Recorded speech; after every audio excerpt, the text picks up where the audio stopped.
Thanks to Nassim's speech for posting this thought on Twitter, but it was, how many terabytes of storage would it take if the human brain was a computer? So in this video, let's discuss that. So first of all, I want to say, I think it's a lot less than most people would think. Yes, we have memories and there's images from it.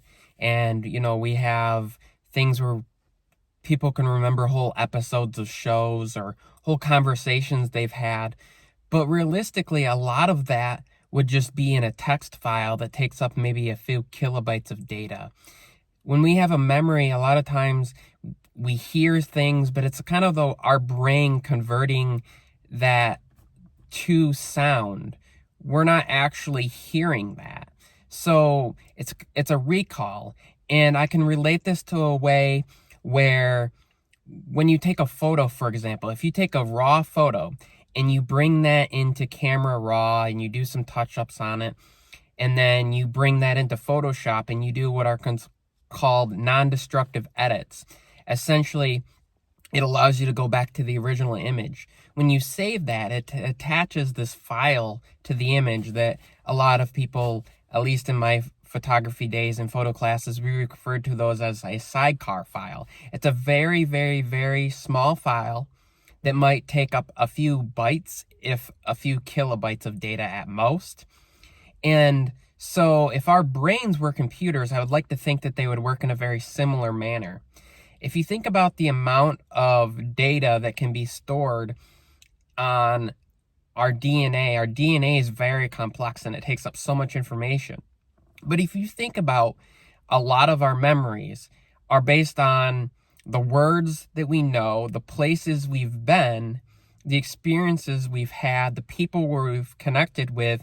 But once that stuff is gathered, we don't really create new stuff from it necessarily. Now, there are some people that have extreme memory where they remember every detail, from the temperature of the room to the weather to the tastes and the smells and stuff like that. But the typical human being's memory is in such a way that we also destroy things that aren't necessary to our function, or traumatic events tend to cause us to lose certain memories. And the way that our brains adapt are much better than a typical computer, I would say. A normal computer, where there might just be stuff, unless a human gives it input to erase, that's still there. Whenever there's an update, it might just put new files side by side, not necessarily overwrite certain things.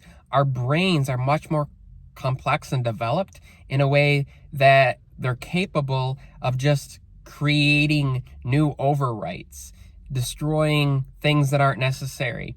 The basic part of our brain would be kind of like the BIOS of a computer when you start it up, before the operating system is necessarily there.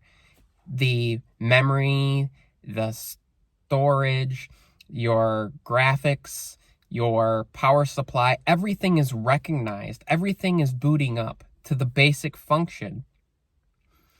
But then beyond that, when you go from a baby and you grow and you start to learn words and you start to connect those things, it's like installing new software. It's creating new functions, new abilities. But when it comes down to it, the complexity of that, I think, is much more simple than we'd like to believe. And the only reason that a computer can't really replicate it is because there are so many more variables when it comes to our sense of touch and other things that connect. But the basic human being, in memory, in what we see, how we store it, how we record things, but it's done in time, and then, it would be like, as we go, it's not really necessarily stored unless we recall it later. So building a human as a computer, I guess you would have to store stuff for so long to determine if it's necessary to recall it. But how long you store it, and our brains are able to determine, well, is this something that I need to remember later? Is it necessary? Was there, some sort of incident that is necessary to recall later? Was there some sort of attack? Was there some sort of crime committed? Was there some sort of trauma that instills something that either prevents you from remembering it later or instills it in the human brain? This is all things that we don't really know, but things that I think we should all think about. So if you find this topic fascinating and you have some thoughts on this, whether you agree with me, disagree with me, whether it made you kind of think differently about this, let me know in the comments down below. Also, if you're new to my channel, please subscribe to get more content like this. Also, check out other things on my channel. I'm a tech creator, but I don't just talk about products. I don't just talk about events. I talk to people. I talk about these discussions, these ideas, and these thoughts. Again, thanks to Nassim Speech for kind of bringing this up. Thanks to him for letting me have this discussion. And thanks to you all for watching, and I'll see you in the next one.